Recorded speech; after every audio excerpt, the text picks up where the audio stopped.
I'm raising a African-American daughter.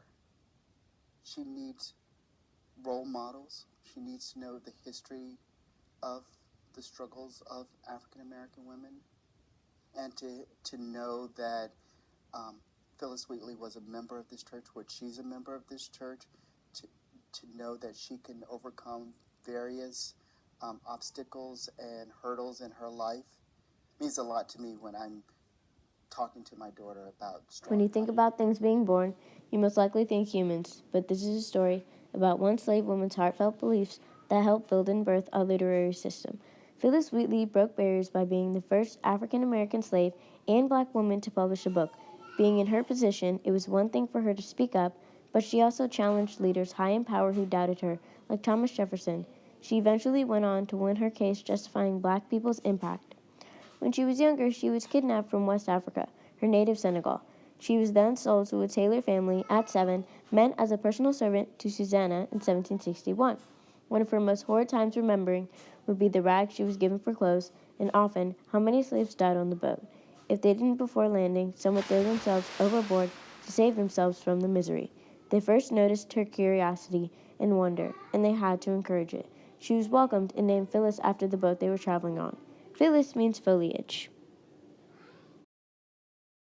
She was taught to read and write the first 16 months and studied various writers like Alexander Pope and John Milton. But it was truly her curiosity that led her to write.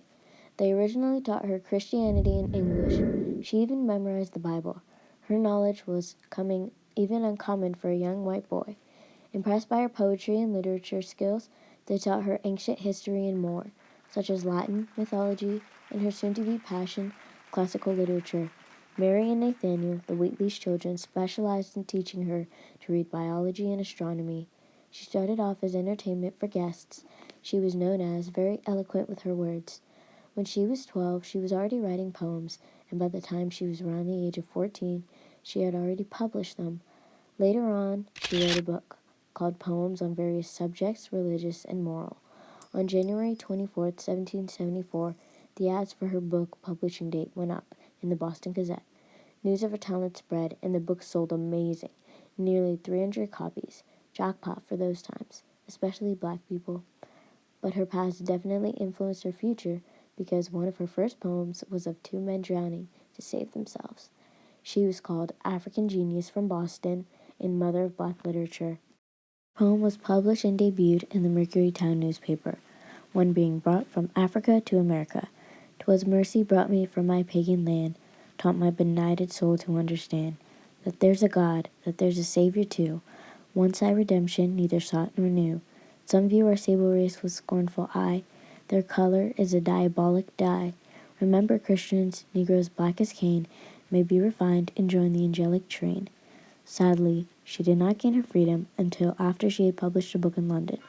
Her publication not only made her the first African American slave, but also woman.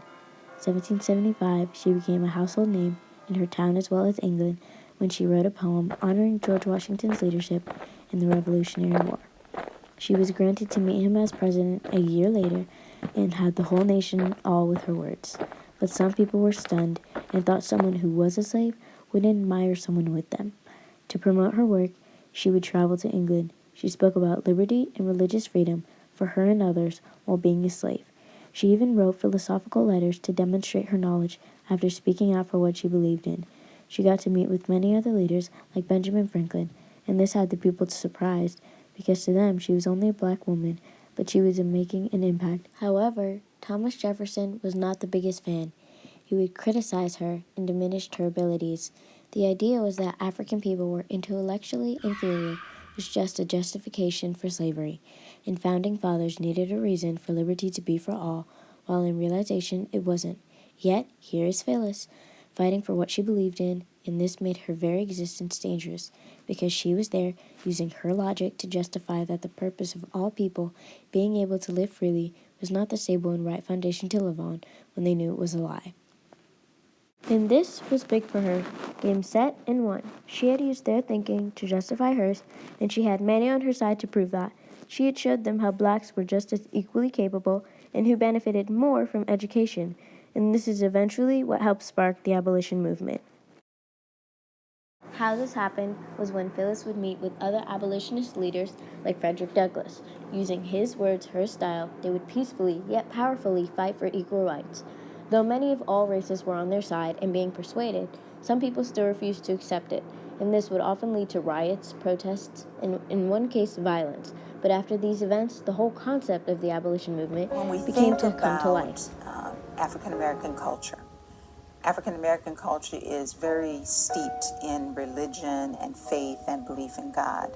And I believe that's the case because Phillis Wheatley, as an example, God is all that we had once upon a time.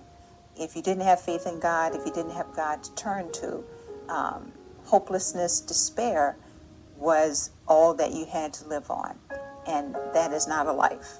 The bit of work that I have read or have heard in her poetry talks about the Bible stories, and she places them in her understanding as a woman. Phillis went far, and she even had famous people fighting for her because she did write those poems, but nobody wanted to believe it. People that would examine her to make sure that these were her writings. And so she was tested. I mean, obviously they didn't believe her. They're not smart enough to do that kind of stuff. Well, no. How did she know how to write poetry? Somebody else had to write this. But she proved them wrong. During a time where the average black person in America was killed for wanting to learn to read, Phillis Wheatley was breaking literary barriers and making the world take notice.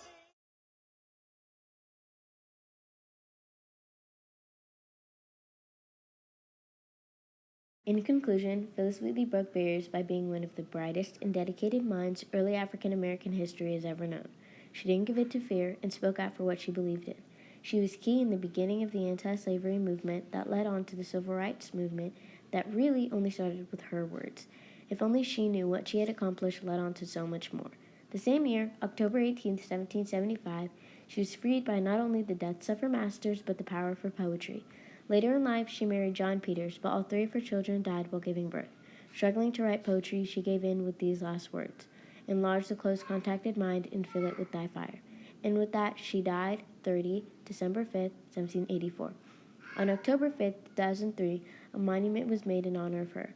Today, many businesses, schools, and even centers are named in honor of her. The legacy she left was very influential to young black women and, of course, on black people everywhere. She not only was inspired, she inspired.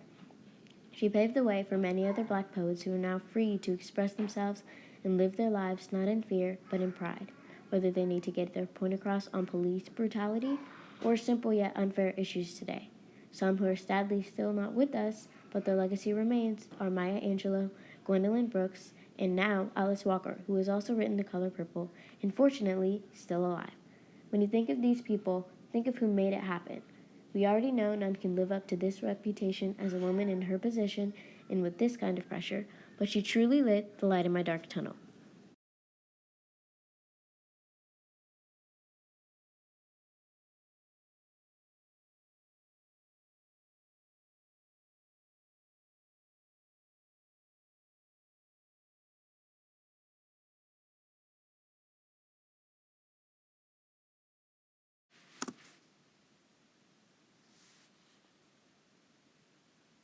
When you feel it, once you see it, and you breathe it, it's unforgettable. When you know it, once you know